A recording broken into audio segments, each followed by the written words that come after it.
प्यारे बच्चों, आज हम पढ़ेंगे बीएफ स्किनर का क्रिया प्रस्तुत अनुबंधन का सिद्धांत। क्रिया प्रस्तुत अनुबंधन का सिद्धांत। बीएफ स्किनर कहाँ के थे? अमेरिका के थे। उन्होंने किस किस के ऊपर काम किया? चूहे के ऊपर और कबूतरों के ऊपर काम किया। उन्होंने क्या बताया कि क्रिया प्रस्तुत अनुबंधन का सिद्धांत, एक इसके पहले नाम देख लेते हैं कौन कौन से।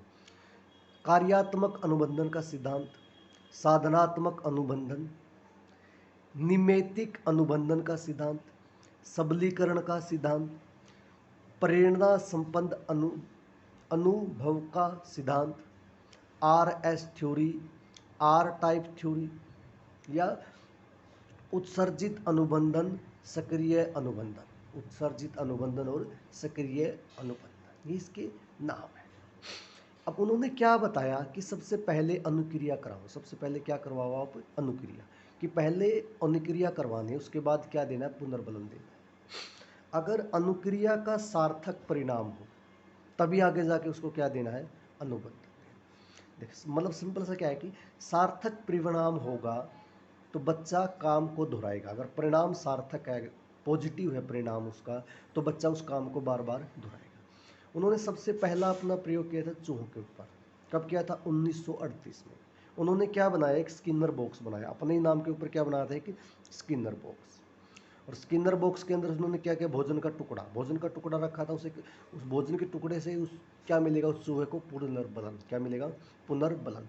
अब पुनर्बलन बेसिक सा मतलब क्या है कि आप किसी चीज़ को शाबाशी देते हो, प्रोत्साहन करते हो, उसकी प्रशंसा करते हो, उसको पुरस्कार देते हो, मतलब उस चीज़ को मोटिवेट करते हो, उसको बढ़ावा देते हो। पहला प्रयोग उसका था चूहों के ऊपर। दूसरा प्रयोग भी उसका चूहों के ऊपर था। चूहों के ऊपर था। क्या किया था भाई? उस स्किनर बॉक्स के अंदर एक कटोरा रख दिया था।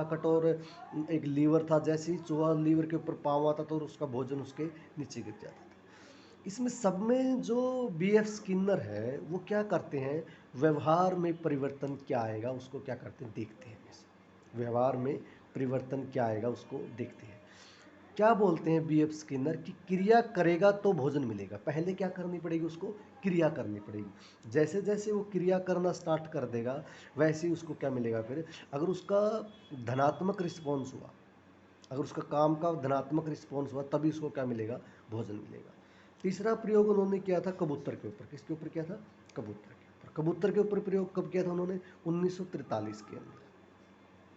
कब किया था? 1943 के अंदर। ये बेसिक सा आपका बीएफ स्किनर का। बीएफ स्किनर का। अब बीएफ स्किनर दो छोटी छोटी बातें और बताते हैं। बीएफ स्किनर दो बातें और बताते हैं जो हमारे लिए बहुत इंपॉर्टेंट है। जैसे पहली बात क्या है? बीएफ स्किनर बताते हैं कि क्रिया जब की जाएगी पुनर्बलन जब मिलेगा। जब तक बच्चा क्रिया नहीं करेगा तब तक उसको कुछ नहीं मिलेगा। अब आपका पुनर्बलन दो प्रकार का हो सकता है। सकारात्मक भी हो सकता है, नकारात्मक भी हो सकता है। सकारात्मक पुनर्बलन होगा तो बच्चा उस पुनर्बलन को बार बार दोहराएगा, बार बार वो काम करेगा। नकारात्मक पुनर्बलन होगा तो बच्चा उस काम को नहीं करेगा, छोड़ देगा। क्या कर देगा? उस काम को छोड़ देगा, उस काम से दूर होना स्टार्ट हो जाएगा, हट जाएगा उस काम से। तो पुनर्बलन देने के लिए सकारात्मक पुनर्बलन देना बहुत जरूरी है। जैसे सकारात्मक में क्या क्या होगा? सम्मान करना, प्रशंसा करना, पुरस्कार देना।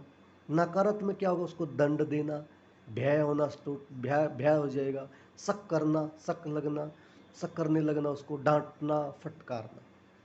बच्चे में अगर नकारात्मक सोच होती है तो उसको पुनर्बलन नहीं देना है। पुनर्बलन कभी भी नहीं देना है। पुनर्बलन का सिंपल सा मतलब क्या है? सीखता है। पुनर्बलन से क्या करता है? बच्चा सीखता है। अब इसमें एक वर्ड और था, अभिकर्मित अनुदेशन। अभिकर्मित अनुदेशन का मतलब क्या होता है? कर्म से। अभिकर्मित अनुदेशन का मतलब होता है कर्म से।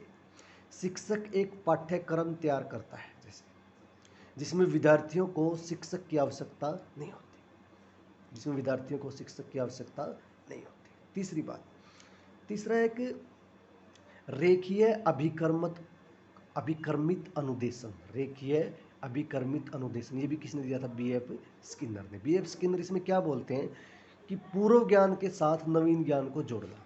ये पुनर्वलन की क्या है विशेषता, क्या है पुनर्वलन की विशेषता। एक नियम कई बार ये आ जाता है, साकीय अभिकर्मित अनुदेशन, ये किसने दिया था, क्राउडन नॉर्मन, किसने दिया था, क्राउडन नॉर्मन। तो बच्चों की समस्या का पता लगाना, बच्चे इससे आगे आता है कि क्राउडन नॉर्मन ने कौन सा दिया था, साकीय अभिकर्मित अनुदेशन। अगर किसी बच्चे की समस्या का पता लगाना हम करते हैं निदानात्मक, क्या करते हैं, निदान, क्या करते हैं उसे, निदान, तो उसे बोलते हैं निदानात्मक। और जब समस्या का पता लगने के बाद जब उसकी समस्या को हल करते हैं तो उसे बोलते हैं उपचार, तो उसे बोलते हैं उपचारात्मक। मैथेटिक्स अभिक्रिया किसने दी थी, गिलबर्ट ने, किसने दी थी, गिलबर्ट ने। गिलबर्ट ने क्या बताया था, पाठ्य पुस्तक के स्वामित्व पर बल दिया जाता गया। क्या किया गया था, पाठ्य पुस्तक का जो स्वामित्व होता है उसके ऊपर क्या दिया गया, बल दिया गया कि जो सिलेबस दिया जाता है वही पढ़ाना है, बस क्या किया कि जो सिलेबस दिया जाता है वही पढ़ाना है। अब इसकी कुछ खास बात देखो क्या थी, स्किनर की खासियत क्या थी, स्किनर ने अच्छी अच्छी बातें क्या बताई कि स्किनर इतने फेमस हुए। स्किनर ने जो अपना क्रिया प्रस्तुत अनुबंधन का सिद्धांत दिया था, एक तो वो सूक्ष्म शिक्षण में काम आता है बहुत ज़्यादा, सूक्ष्म शिक्षण मतलब 5 या 10 मिनट का सूक्ष्म शिक्षण बोलते हैं इसे, या इंग्लिश में हम क्या बोलते हैं इसको, माइक्रो टीचिंग पर आधारित। किसके ऊपर आधारित है ये, माइक्रो टीचिंग पर आधारित है। ये बहुत इंपॉर्टेंट एप्लीकेशन है स्किनर की। Thank you very much.